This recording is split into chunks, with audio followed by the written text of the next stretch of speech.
आज है 21 मई 2023 दिन रविवार। Welcome back to clean news MP. चलिए देखते हैं मध्य प्रदेश की 25 फटाफट बड़ी खबरों को।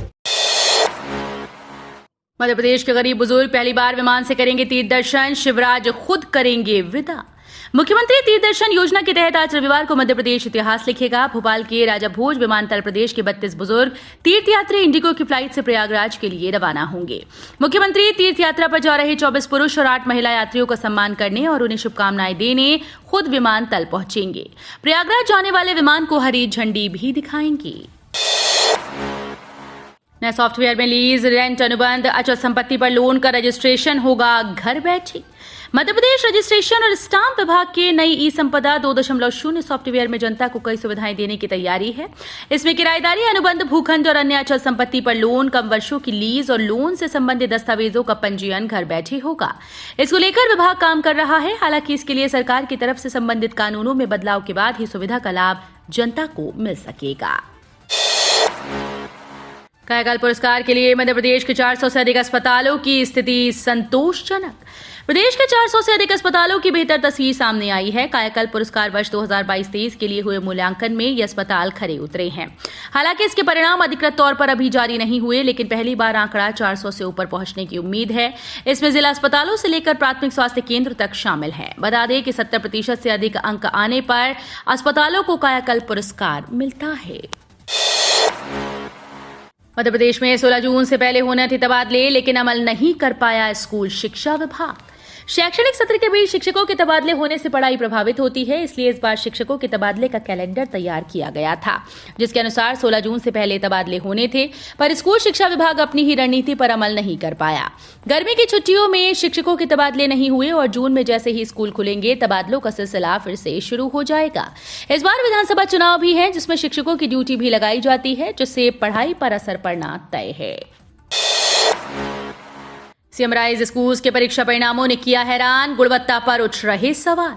मुख्यमंत्री के महत्वाकांक्षी सीएम राइज स्कूल्स के परिणाम ने हर किसी को हैरान कर दिया। कक्षा 9वीं और 11वीं के परिणाम की समीक्षा में सीएम राइज स्कूल्स की गुणवत्ता पर सवाल खड़े हो गए। इन स्कूल्स में सबसे बेहतर शिक्षक और सुविधा होने के बावजूद परिणाम बेहद चिंताजनक हैं। अब शिक्षा विभाग जिले के 10 सीएम राइज स्कूल्स के परिणामों की अलग समीक्षा करने का दावा कर रहा है। चार पुलिसकर्मी ने मांगी case status report, Jabalpur Lokayukta ने जानकारी देने से किया इनकार। मध्य प्रदेश राज्य सूचना आयुक्त राहुल सिंह ने लोकायुक्त पुलिस को भ्रष्टाचार के आरोपी के संबंध में भेजी गई स्टेटस रिपोर्ट की कॉपी आरोपी पुलिसकर्मी को देने के निर्देश जारी किए। लोकायुक्त पुलिस ने पहले जानकारी देने से मना कर दिया, ये कहते हुए कि उसे राज्य शासन द्वारा पारित कानून के तहत छूट देने का प्राप्त है। प्रदेश के कई जिलों में नहीं हो रहा गेहूं का आवंटन, केंद्रीय कृषि मंत्री रहे अनभिज्ञ। मध्य प्रदेश के बालाघाट सहित कई जिलों में 7 माह से अधिक समय से गेहूं का आवंटन नहीं किया जा रहा, जिससे जरूरतमंदों की थाली से गेहूं नदारद हो गया है। जिसके संबंध में बालाघाट प्रवास पर पहुंचे केंद्रीय कृषि मंत्री नरेंद्र सिंह तोमर से जानकारी लेने पर पहले तो इस बात से अनभिज्ञता जताते नजर आए, लेकिन बाद में उन्होंने बात को संभालते हुए कहा कि जिन जिलों में चावल का उत्पादन अधिक होता है वहां के लोग चावल अधिक खाते हैं, जिसके चलते उन जिलों में गेहूं के बजाय चावल का आवंटन किया जा रहा है। वहीं अब मोटा अनाज के आवंटन की प्रक्रिया को भी अपनाया जाएगा। 22 मई से शुरू होगा नौतपा, इसी से तय होती है मानसूनी बारिश। मौसम के लिहाज से अप्रैल माह काफी उतार चढ़ाव भरा रहा। अधिकतर दिन बादलों ने ही डेरा जमाए रखा। हालांकि बीते कुछ वर्षों पर नजर डालें तो अप्रैल माह में सूर्य देवता के तेवर तीखे दिखे। वर्षों बाद इस बार अप्रैल माह में धरती कम तपी। पिछले 3 दशक में ऐसा पहली बार हुआ जब पूरे अप्रैल महीने में पारा 40 डिग्री के पार नहीं पहुंचा। अब 22 मई से नौतपा शुरू होने वाला है। इसमें तेज गर्मी पड़ी तो अच्छी बारिश की संभावना है। मौसम के जानकारों का कहना है कि अप्रैल माह में तेज धूप और लू का चलना शुरू हो जाना चाहिए। मई माह के अंतिम सप्ताह में ये प्रचंड पर पहुंच जाता है, जबकि अब तक की स्थिति ठीक नहीं। सीएम हेल्पलाइन में शिकायत करने पर मिला दंड, थाने तक मारते हुए ले गई पुलिस। सीएम हेल्पलाइन में शिकायत करने से खफा पुलिसकर्मी युवक को घर से थाने तक मारते मारते ले गए। थाने में भी पुलिसकर्मियों ने उसे जूते और डंडे से मारा। ये मामला सामने आया तो कटनी के पुलिस अधीक्षक ने मामले की जांच कराई। शिकायत की पुष्टि होने पर 2 पुलिसकर्मियों को दोषी पाया और उन्हें निलंबित कर दिया गया। एडवोकेट प्रोटेक्शन एक्ट के प्रस्ताव से पूर्व प्रारूप पर ध्यान केंद्रित करेंगे हाईकोर्ट व जिला पाल।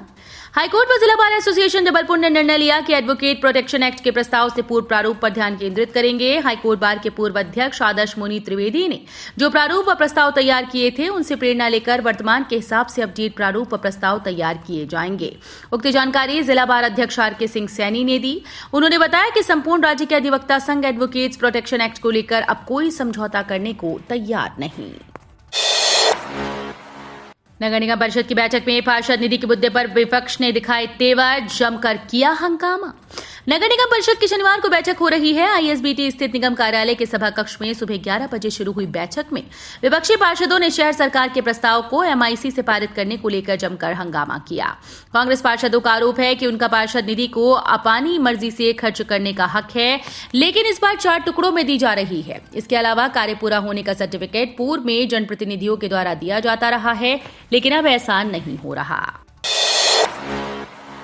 सर्वे के रुझानों को देख बीजेपी तैयार कर रही चुनावी रणनीति, विधायकों से 1-to-1 फीडबैक ले रहे सीएम शिवराज। मध्य प्रदेश के अंदर विधानसभा चुनाव नजदीक आते ही भारतीय जनता पार्टी पूरी तरह से चुनावी मूड में नजर आ रही है। लगातार भारी भरकम बैठकों का दौर जारी है। साथ ही प्रदेश के मुखिया शिवराज सिंह चौहान लगातार विधायकों और कार्यकर्ताओं के साथ संवाद स्थापित करने में लगे हैं। इसी के चलते बीते दिन राजधानी भोपाल में प्रदेश कार्य समिति की एक महत्वपूर्ण बैठक का आयोजन किया गया, जिसमें चुनाव को लेकर नई रणनीति तैयार की गई। ग्वालियर दक्षिण विधानसभा में कांग्रेस विधायक की खिलाफत। चुनाव से पहले दक्षिण विधानसभा क्षेत्र के कार्यकर्ताओं में विरोध के स्वर सुनाई देने लगे। विधायक प्रवीण पाठक के विरोध की शुरुआत वार्ड क्रमांक 52 व 54 से शुरू हुई। मंडलम अध्यक्ष वार्ड क्रमांक 52 पुष्पेंद्र सिंह चौहान ने प्रदेश कांग्रेस के प्रभारी व पूर्व नेता प्रतिपक्ष अजय सिंह व प्रदेश महासचिव महेंद्र सिंह चौहान को स्टेशन पर पदमुक्त करने के लिए एक पत्र सौंपा। कमलनाथ बोले, कांग्रेस की घोषणाओं से भाजपा नेताओं ने खोया संतुलन, मुझे कोस रहे। मध्य प्रदेश में इसी साल के अंत में चुनाव होने हैं। इससे पहले कांग्रेस और भाजपा दोनों प्रमुख पार्टी चुनाव वालों को लेकर एक दूसरे पर हमलावर हैं। मुख्यमंत्री शिवराज सिंह और राष्ट्रीय महासचिव कैलाश विजयवर्गीय की टिप्पणी के बाद पीसीसी चीफ कमलनाथ ने पलटवार किया। कमलनाथ ने कहा कि कांग्रेस की घोषणाओं से भाजपा नेताओं ने संतुलन खो दिया, वो मुझे कोसने में लगे हैं। इंदौर की जमीन साफ लेकिन आसमान रहता है प्रदूषित। पीएच 10 का स्तर 90 से 100। इंदौर की हवा को साफ रखने के लिए 3 साल में 193 करोड़ खर्च कर चुके हैं, लेकिन बदलाव ऊंट के मुंह में जीरे के समान हुए, जो वायु प्रदूषण को रोकने के कवायद पर सवाल खड़े कर रहे हैं। इसे 85 से कम होना चाहिए। शहर का पीए 10 का स्तर 98 है, जो कि ज्यादा है। शहर की प्रदूषित होती हवा को लेकर इंदौर के मेयर ही टिप्पणी कर चुके हैं कि स्वच्छ शहर में वायु प्रदूषण चांद पर दाग जैसा है। जिम्मेदार विभाग प्रदूषण रोकने के लिए कोई ठोस उपाय नहीं कर रहे। 2024 क्वाड शिखर सम्मेलन की मेजबानी करने में खुशी होगी। प्रधानमंत्री नरेंद्र मोदी G7 शिखर सम्मेलन में भाग लेने जापान के हिरोशिमा पहुंचे। उनके स्वागत के लिए जापान में रहने वाले भारतवंशी बड़ी संख्या में होटल के बाहर मौजूद थे। उन्होंने वंदे मातरम और भारत माता की जय के नारे लगाए। पीएम मोदी ने यहां लोगों के साथ सेल्फी खिंचवाई। प्रधानमंत्री नरेंद्र मोदी ने शनिवार को जापान के हिरोशिमा में क्वाड देशों के राष्ट्राध्यक्षों के साथ बैठक की। शिक्षा विभाग का जब गजब खेल, 5वीं में संस्कृत विषय ही नहीं, विद्यार्थी को कर दिया उसी में फेल। प्रदेश के सरकारी व निजी स्कूल में इस बार 5वीं और 8वीं की बोर्ड परीक्षा ली गई। इसमें 13 साल बाद निजी स्कूल के विद्यार्थियों की भी बोर्ड परीक्षा ली गई। इन परीक्षाओं के नतीजे घोषित हो चुके हैं, लेकिन इस बार रिजल्ट में अनियमितताओं का अंबार लगा हुआ है। इसमें विभाग ने ऐसे विषय में विद्यार्थियों को फेल कर दिया जो परीक्षा में ही शामिल नहीं थे। एक निजी स्कूल में 5वीं में पढ़ने वाले छात्र ने ऑनलाइन मार्कशीट निकाली। इसमें 5 मूल विषयों के साथ 100 नंबर का सामान्य संस्कृत का पेपर अलग से जोड़ा गया। उसमें 0 नंबर देकर उसे फेल कर दिया गया, जबकि 5वीं तक संस्कृत विषय होता ही नहीं है। बीओबी ग्राहकों की बल्ले बल्ले, बैंक ने एफडी ब्याज दर में किया जबरदस्त इजाफा, होगा तगड़ा लाभ। बैंक और बड़ौदा ने अपनी फिक्स डिपॉजिट की ब्याज दरों में इजाफा कर दिया है, जिसके बाद ग्राहकों के चेहरे खिल उठे। बैंक के द्वारा ब्याज दर में 0.30% का इजाफा किया गया। बीओबी के इस इजाफे के बाद बैंक की 399 दिनों की पेश की जाने वाली फिक्स डिपॉजिट बड़ौदा तिरंगा प्लस डिपॉजिट स्कीम पर साधारण निवेशकों को 7.25% और वरिष्ठ नागरिकों को 7.75% की दर से ब्याज दिया जा रहा है। परेशान न हो, हर अकाउंट से बदल सकेंगे 20,000 तक के नोट। 2,000 रुपए का नोट 30 सितंबर तक बदलने के आदेश के बाद शहर के व्यापारी उद्यमियों के साथ इन नोटों को तिजोरी में रखने वाले लोग चिंता में पड़ गए। 5 साल से 2,000 का नोट छापना बंद कर दिया गया था और 2 साल से एटीएम में भी इनका प्रयोग नहीं हो रहा है। बैंक खाते के जरिए 20,000 रुपए तक के 2,000 रुपए के नोट बदलवाए जा सकते हैं। आर्थिक विशेषज्ञों, चार्टर्ड अकाउंटेंट्स ने लोगों से कहा कि वो परेशान ना हो, ये नोटबंदी नहीं है। 2,000 रुपए के नोट बदलने के फैसले से ज्यादातर लोग अप्रभावित रहेंगे। फेड की हॉकिश टिप्पणी से टूटा सोना, अगले सप्ताह भी दबाव बना रहेगा। भारत में शादियों के सीजन के दौरान सोने की कीमतों में बड़ा सुधार देखने को मिला। पिछले सप्ताह एमसीएक्स में जून वायदा सोना 1.7% टूटकर 59,800 रुपए प्रति 10 ग्राम के स्तर पर पहुंच गया। लगातार 2 हफ्तों में सोने की कीमतों में ऊपरी स्तरों पर दबाव बना हुआ है और ये अपने उच्चतम स्तरों से 2,000 रुपए प्रति 10 ग्राम घट चुका है। एसबीआई के बंपर पदों पर निकली वैकेंसी, 42 की उम्र तक के लोग कर सकते हैं आवेदन। बैंकिंग सेक्टर में नौकरी की तलाश कर रहे युवाओं के लिए बेहतरीन खबर है। दरअसल देश के सबसे बड़े बैंक एसबीआई में स्पेशलिस्ट कैडर ऑफिसर के पदों पर भर्ती निकली। ऐसे में सरकारी नौकरी की तैयारी कर रहे युवाओं के लिए काफी शानदार मौका है। युवा इन पदों पर हो रही भर्ती के लिए 5 जून तक आवेदन कर सकते हैं। आवेदन करने के लिए उम्मीदवारों को ग्रेजुएट होना जरूरी है। अगर आप भी नौकरी की तलाश कर रहे हैं तो आप एसबीआई बैंक की आधिकारिक वेबसाइट sbi.co.in पर जाकर 5 जून तक आवेदन कर सकते हैं। अगले माह से दस्तक देगी वर्षा, लेकिन जलप्लावन से निपटने के इंतजाम अभी भी अधूरे। वर्षा काल आरंभ होने में अब महज कुछ ही दिन शेष हैं, लेकिन शहर में वर्षा काल के दौरान होने वाले जलप्लावन से निपटने के इंतजाम अधूरे हैं। जलप्लावन से होने वाली समस्याओं से निजात दिलाने के लिए नगर निगम के अफसरों से लेकर माननीय तक रोजाना बैठकें तो कर रहे हैं, लेकिन जमीनी स्तर पर बैठकों में दिए गए निर्देशों का पालन नहीं हो रहा। मध्य प्रदेश में बीएड सहित एनसीटी के पाठ्यक्रमों में प्रवेश के लिए पंजीयन 25 मई से।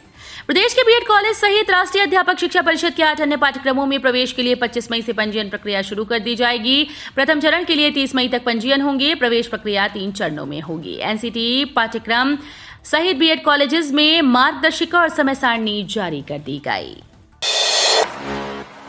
चेन्नई ने दिल्ली को 77 रनों से हराया। प्लेऑफ राउंड में पहुंची धोनी की टीम। दिल्ली के अरुण जेटली स्टेडियम में आईपीएल 2023 के 67वें लीग मैच में चेन्नई ने दिल्ली को 77 रनों से करारी शिकस्त दी। चेन्नई सुपर किंग्स ने पहले बल्लेबाजी करते हुए दिल्ली कैपिटल्स को जीत के लिए 224 रनों का लक्ष्य दिया था। जवाब में दिल्ली की टीम ने 9 विकेट खोकर 146 रन बनाए। दिल्ली की ओर से कप्तान डेविड वार्नर ने सबसे ज्यादा 86 रन बनाए। सीएम हेल्पलाइन पर आने वाली शिकायतों के निराकरण में सीहोर अव्वल, A ग्रेड रेटिंग हासिल। सीहोर के कलेक्टर प्रवीण सिंह के निर्देशन और सतत मॉनिटरिंग के चलते सीएम हेल्पलाइन की शिकायतों के निराकरण की 20 मई को जारी रैंकिंग के अनुसार सीहोर पूरे प्रदेश में प्रथम रहा। सीहोर जिले में अप्रैल में हेल्पलाइन की कुल 7,854 शिकायतों का 86.23 वेटेज स्कोर रहा और A ग्रेड रेटिंग के साथ शिकायतों का निराकरण किया गया। तो ये थी आज की 25 फटाफट बड़ी खबरें। अगर आपको न्यूज पसंद आई हो तो वीडियो को लाइक और शेयर जरूर करें। धन्यवाद।